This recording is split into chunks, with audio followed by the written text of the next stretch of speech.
नमस्कार दोस्तों, बहुत बहुत स्वागत है आप सभी का डेली नाउ 121 में। 2024 में हुए लोकसभा चुनाव में बीजेपी ने दिल्ली की जिन 7 सीटों पर जीत दर्ज की थी, क्या उसका फ़ायदा बीजेपी को दिल्ली विधानसभा चुनाव में मिलता दिख रहा है? क्योंकि इससे पहले जब 2015 और 2020 में दिल्ली के चुनाव हुए थे, तो उससे पहले भी लोकसभा चुनाव में भाजपा ने सभी 7 सीटों पर जीत दर्ज की थी, लेकिन उसका फ़ायदा विधानसभा चुनाव में पार्टी को कहीं भी मिलता नज़र नहीं आया था।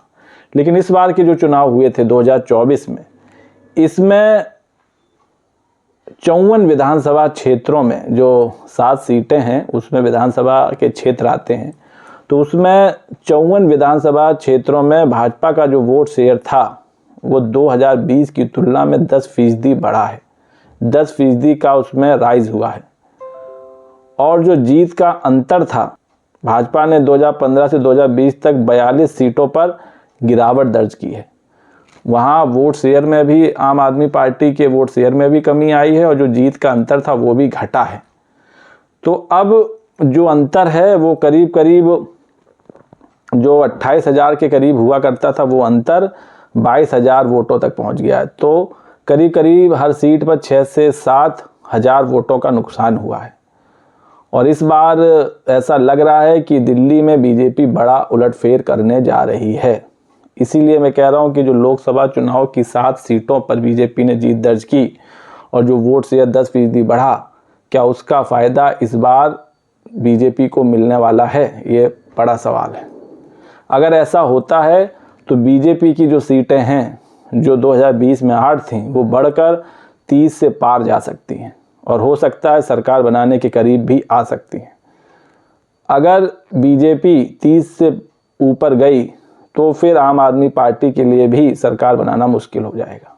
और इस बार ऐसा लग रहा है कि बीजेपी आम आदमी पार्टी को कड़ी टक्कर देने जा रही है और एंटी इनकम्बेंसी का फैक्टर भी आम आदमी पार्टी पर लागू हो रहा है और उसको सीटों का नुकसान उठाना पड़ेगा। पिछले 2 चुनावों में आम आदमी पार्टी का कॉन्फिडेंस काफ़ी हाई था।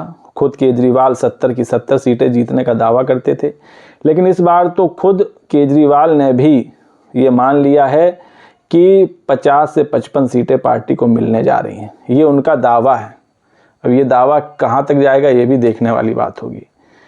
आम आदमी पार्टी के संयोजक केजरीवाल ने खुद कहा है कि 55% तक सीटें मिल रही हैं, थोड़ा और धक्का दे देंगी दिल्ली की महिलाएं तो 60 के पार चली जाएंगे। तो उन्होंने अपील की है दिल्ली की महिलाओं से जमकर वोट करने के लिए आम आदमी पार्टी के फेवर में। आखिर ऐसी नौबत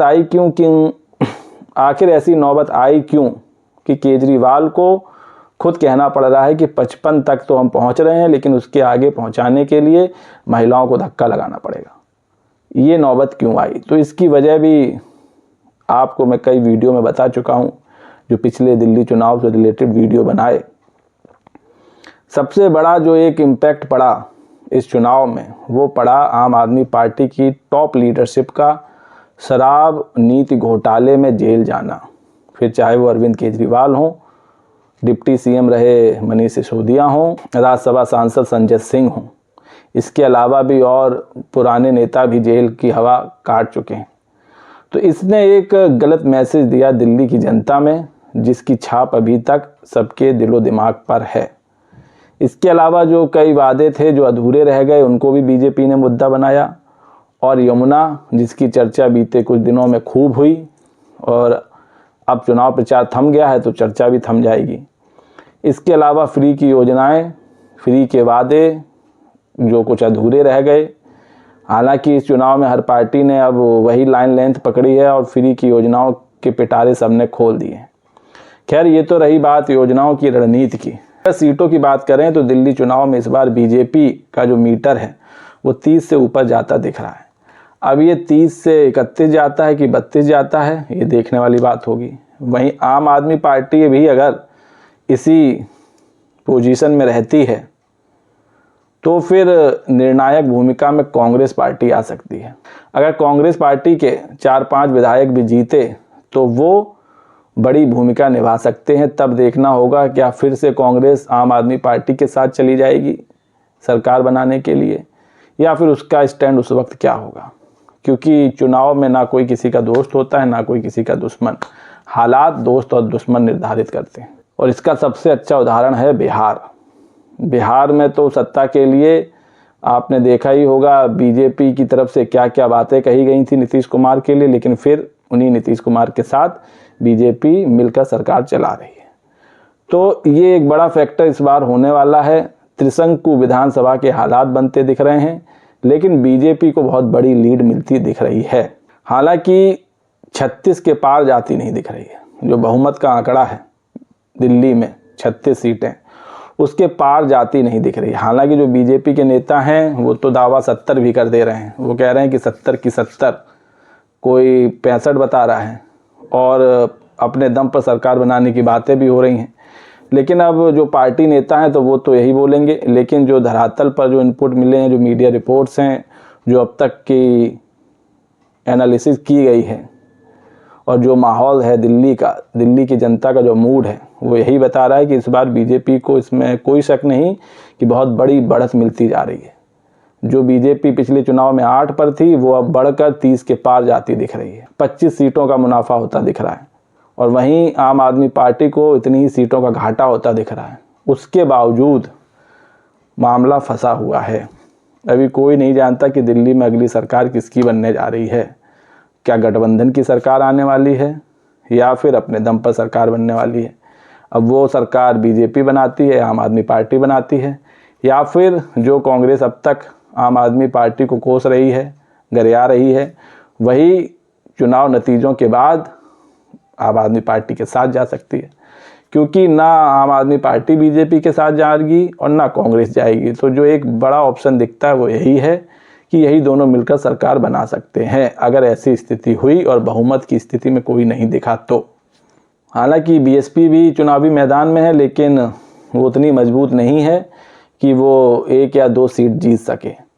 इसीलिए दिल्ली का मुकाबला बीजेपी और आम आदमी पार्टी के बीच बताया जा रहा है, लेकिन कांग्रेस भी अब बड़ी भूमिका दिखाती दिख रही है। दरअसल 2015 के बाद और 2020 के चुनाव में बीजेपी को हार तो मिली, लेकिन 32 सीटों पर उसका जो है वोट शेयर बढ़ा और आम आदमी पार्टी के वोट शेयर में गिरावट आई है। 29 सीटों पर भाजपा और 5 सीटों पर कांग्रेस ने बढ़ोतरी हासिल की थी, जिसमें 10 सीटों पर भाजपा के वोट शेयर में 10% से ज़्यादा का उछाल देखा गया था।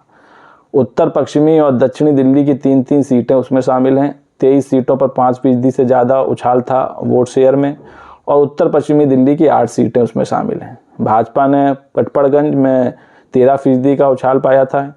किराड़ी की जो सीट है उसमें भी 13% से ज़्यादा था। विकासपुरी में 12% से ज़्यादा, तुगलकाबाद में 12% से ज़्यादा, आदर्श नगर सीट में भी 12% से ज़्यादा था। 2015 से 2020 के बीच में 62 सीटों पर बीजेपी के वोट शेयर में बढ़ोतरी हुई है। हालांकि वो बढ़ोतरी इतनी नहीं रही कि कैंडिडेट जीत जाए, और आपने देखा होगा इसी वजह से 2020 में कई सीटें ऐसी थी, 17 सीटें ऐसी थीं जहां कांटे का मुकाबला था। जीत हार का अंतर 800 वोट, 1000 वोट, 1500 वोट, 2000, 3000 वोट के अंदर था। तो वो जो सीटें थीं वही बीजेपी को चुभी थीं। उन पर जो हार हुई थी उसी वजह से उसको करीब 12 से 13 सीटों का नुकसान हुआ था। लेकिन इस बार माहौल कुछ अलग दिखता बन रहा है। इस वजह से बीजेपी इस बार बड़ी बढ़त बनाती दिख रही है और 30 से ज़्यादा सीटें लाती दिख रही है। तो दोस्तों, आपको क्या लगता है? अपनी राय कमेंट्स करके दें, और वीडियो पसंद आया हो तो चैनल को लाइक, शेयर और सब्सक्राइब करना ना भूलें। तब तक के लिए नमस्कार।